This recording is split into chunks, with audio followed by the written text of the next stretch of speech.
have anything to add. Next one. Cheaters. PED use in MMA and elsewhere. And then plan of action, defense for home. This person just threw a bunch of questions in there. His work on Range 15. And, and we definitely got to talk about Range 15. I'm naked in it.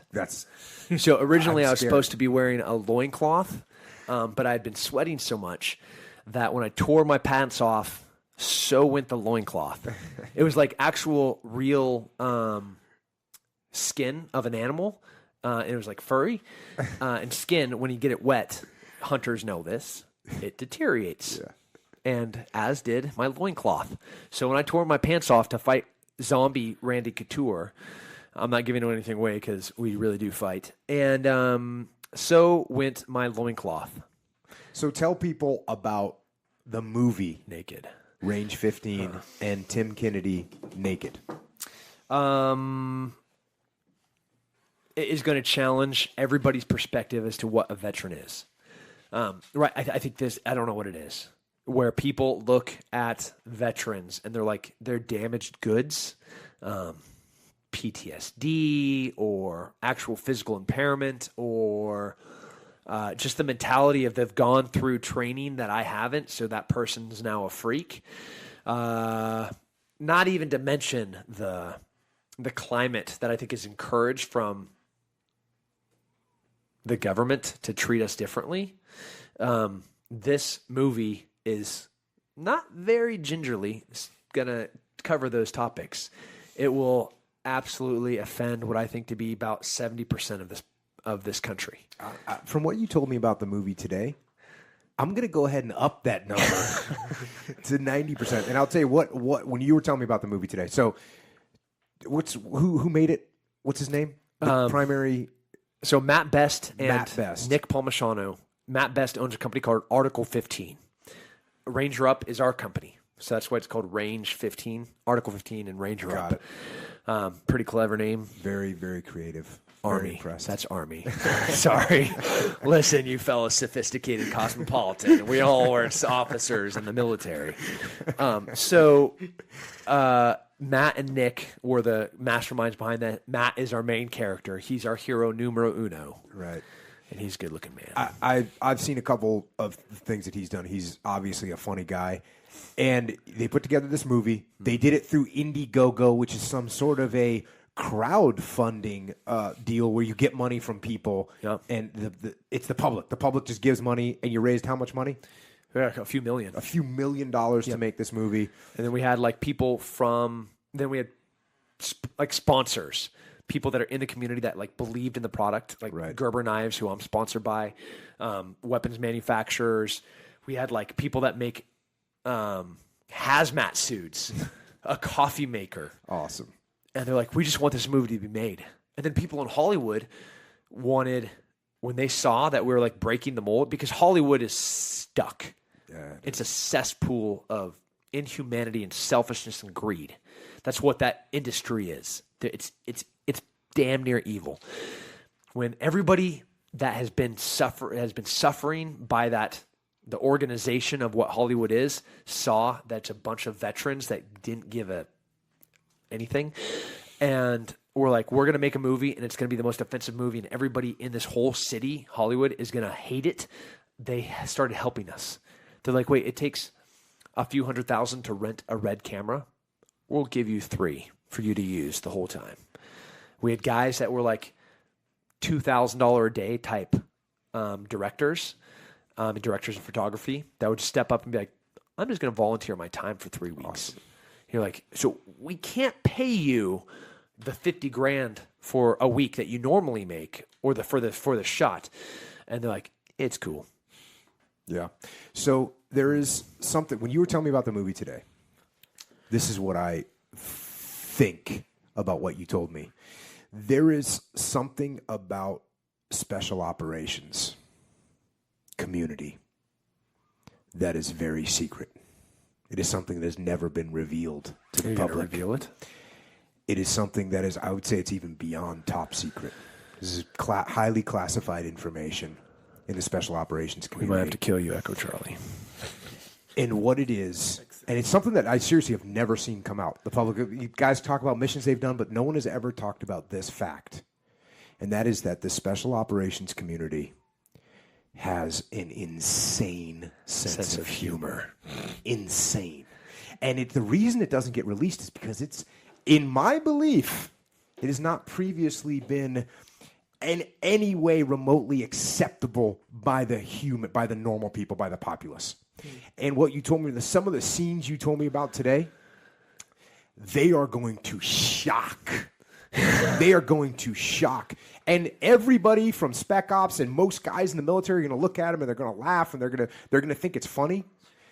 They're going to be laughing so hard. And it's just going to seem normal to us. It's going to be seem normal to me. I'll be like, oh, yeah, classic. Of course you're doing that.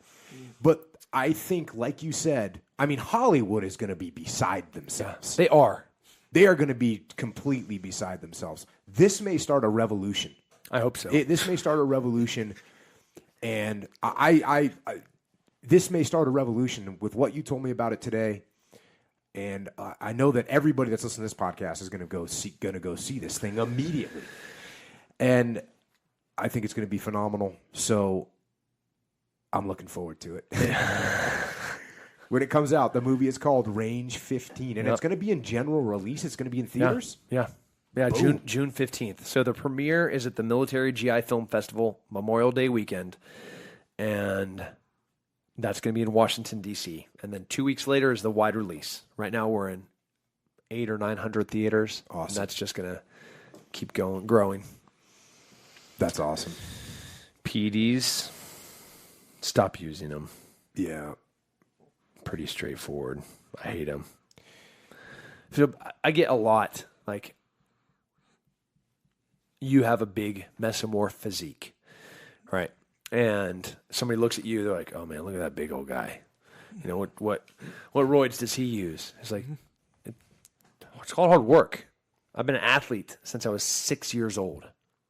You know, my dad was an Olympic level athlete. My brother is like 10 times the athlete that I am.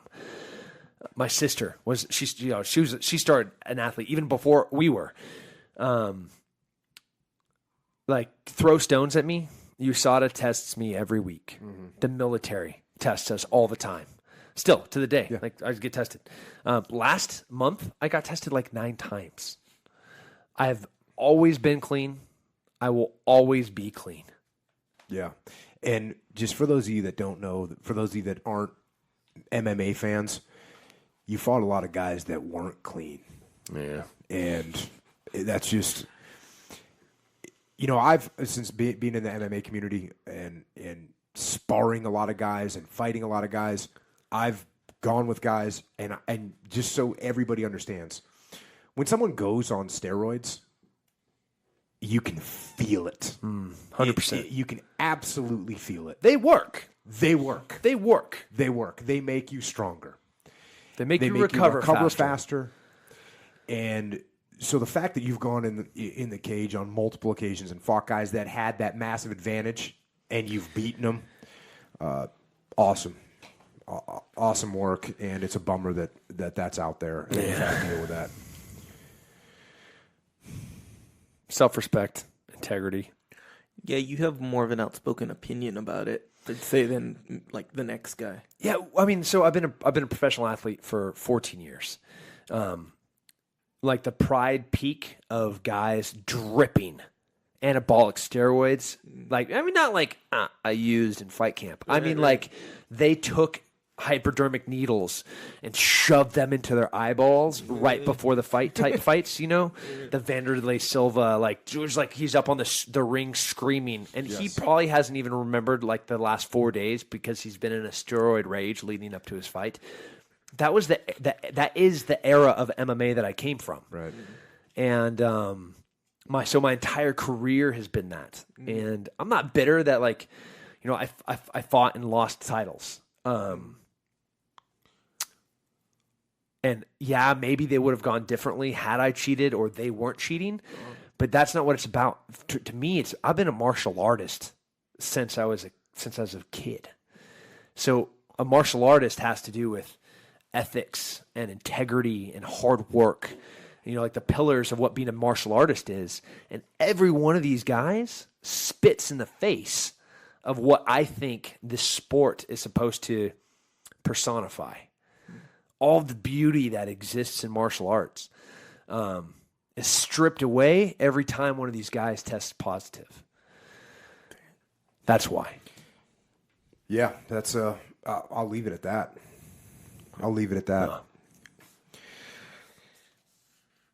While we're on it, the next question is, why not make one last UFC run? I'd do it. Yeah, are you going to fight again? Are you on the schedule? Are they calling you? So I was supposed to deploy in mid-May and then the beginning of June. So I know I'm going to leave in mid-May. And Now, again, I got to break some stuff down for some civilians here, right? Tim, who's doing all this stuff, who's sitting in the room with me right now, who's got done doing a photo shoot today, who's making movies, he's going on deployment overseas to go hunt down and kill bad guys in a matter of months. I'm retired, right? He's still doing it, and he's doing all this other stuff, and he's fighting for the UFC. Now, the UFC, I mean, you should be the absolute poster boy for the UFC. Yeah, for the love of God. Sorry for interrupting you. Okay, so you're going to go on deployment for your nation. And so one of my management told them that I get back on this date, and from this date until this date, which is when I leave again, I'll be 100% down to fight anybody they say. So one last UFC run, I wouldn't even limit it to last. I'm ranked whatever 7th or 6th or 5th in the world right now.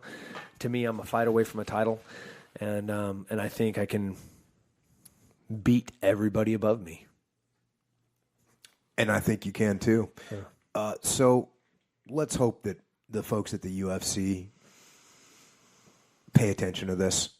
I mean, you got a guy that's a veteran, that's a hero, that's a hard worker, that's never let you guys down, popping positive, that's training his ass off.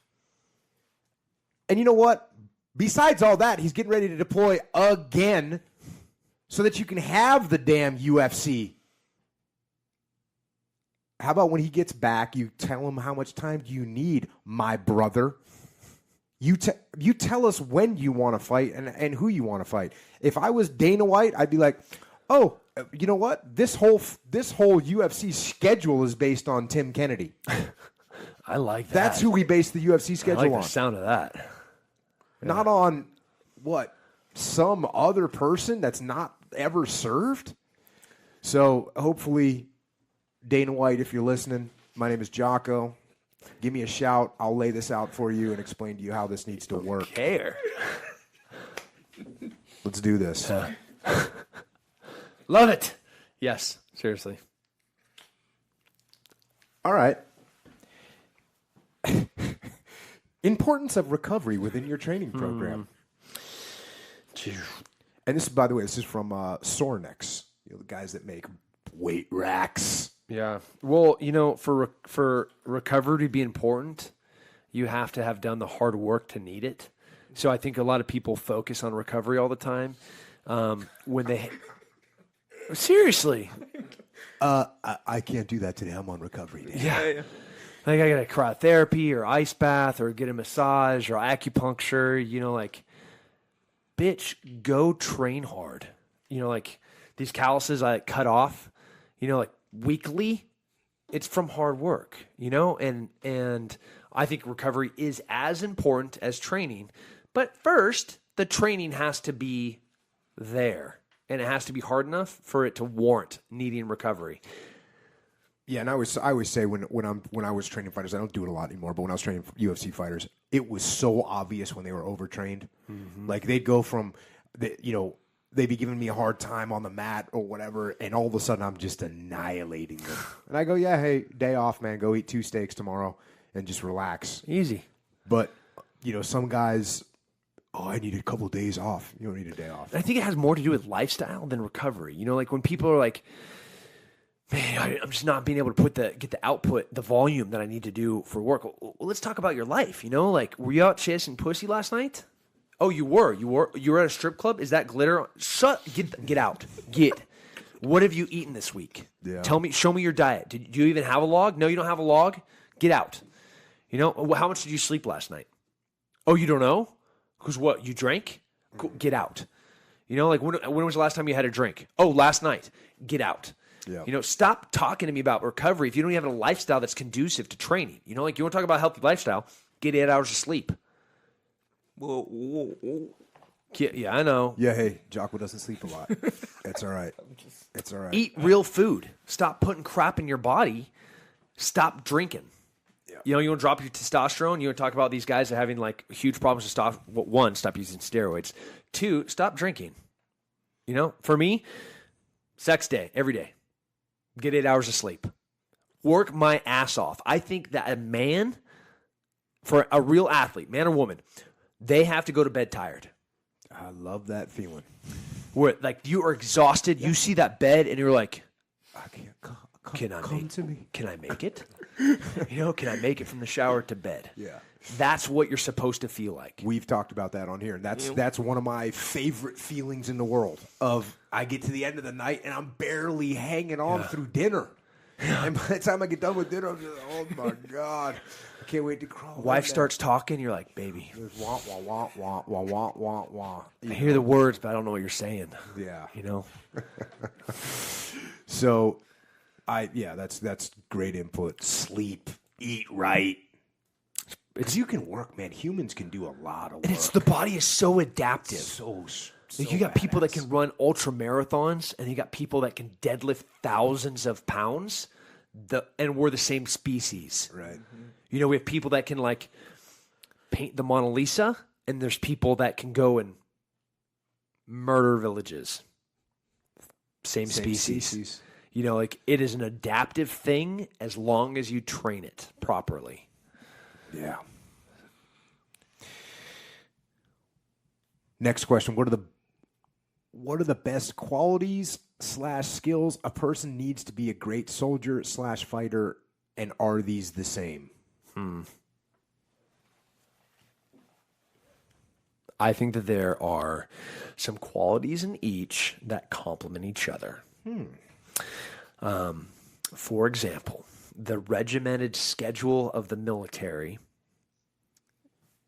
does good things for somebody that wants to aspire to be a fighter, because most fighters are selfish little pricks that are super lazy, and they don't understand what it takes dedication-wise to little things like setting your alarm, being on time to a workout, writing a journal as to what you're eating, not chasing pussy all night long, and that you should go to bed. Like that's discipline. That's what that is. That's that word. And a lot of military, not all guys, but a lot of the military teaches discipline. So that is a characteristic that would complement somebody that aspires to be a fighter. And then fighters, yes, obviously you're learning skills, technical skills that could be life-saving. It's like you're getting comfortable with sweating. You're getting used to hard work. And, so some of those things are nice. But, so there's some things that do well. I think being a good soldier can make you a better fighter, and some things about being a good fighter can make you a better soldier.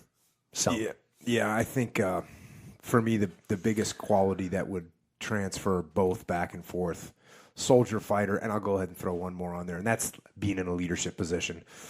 But to me, it's humility.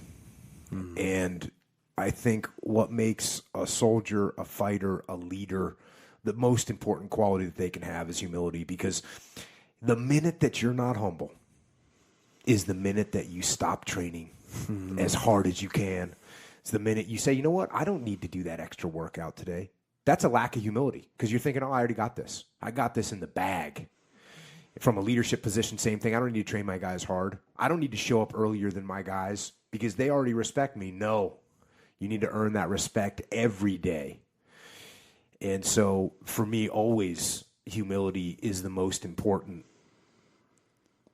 characteristic of a person, because you're not learning. Once you're not humble, I don't need to roll today. I don't need to get on the pads today. I don't need to swing that kettlebell today. I'm already good. Get humble. Get humble, or you're gonna get humbled. Dude. Boom. That's a Ranger Up shirt. Sorry. Let me put this in my phone real fast. It'll be recorded, Tim. You can refer back to it. I don't want you to keep it. I want to keep it. We got all kinds of T-shirt sayings that come out of the podcast each time. Be humble or get humbled. Take the high road or the high road to take you. Yeah, that's another good one. Saved. Okay. See, all right. That's humility right there. Last, right? Like learning from external. It's also thievery of his intellectual property. I didn't trademark it yet. You're good. I'm sure you'll cut me a giant fat check for the thousands and thousands of T-shirts that get sold with that on it. Okay, last question. And I think the reason this question is in here is because a lot of people that listen to this podcast, they're trying to get better. They're trying to improve themselves. They're trying to do good. And we got people of all ages. This one in particular says, if giving a high school graduation speech, what would you advise 18-year-olds navigating their next steps? What would you tell an 18-year-old? Oh, man.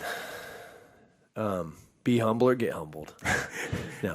Damn. I know. Dude, we need to make a T-shirt. You are? No, I am.